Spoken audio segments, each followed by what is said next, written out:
Baik Tribuners, kita beralih lagi ke informasi selanjutnya.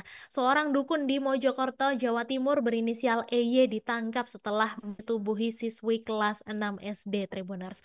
Jadi Kasih Humas Polres Mojokerto Kota, Ibda Slamet mengatakan kalau pelaku ini adalah tetangga dan juga berteman dengan ayah korban Tribuners. Dan Tribuners,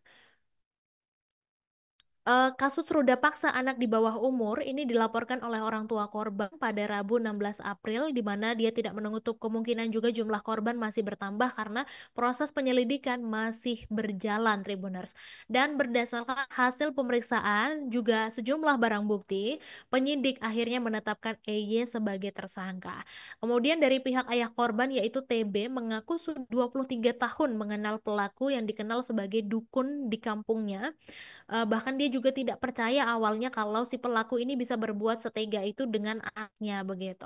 Kemudian kasus ini terungkap setelah korban menunjukkan gelagat yang mencurigakan setiap melihat pelaku Tribuners. Jadi ketika ditanya, korban ini mengaku sudah dipaksa oleh pelaku ketika berada di kamar begitu.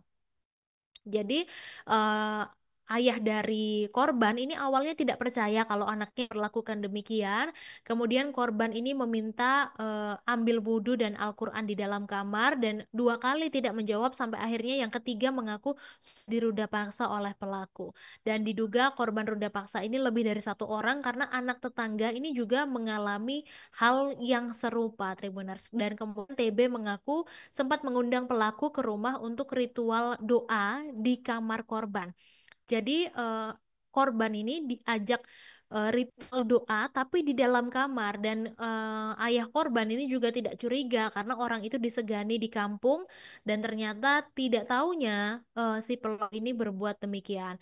Dan pada saat kejadian TB ini berada di ruang tamu sedangkan istrinya di ruang depan sedang mencuci piring dan mereka tidak tahu ternyata anaknya sudah menjadi korban ruda paksa di momen tersebut. Download Tribun X sekarang, menghadirkan lokal menjadi Indonesia.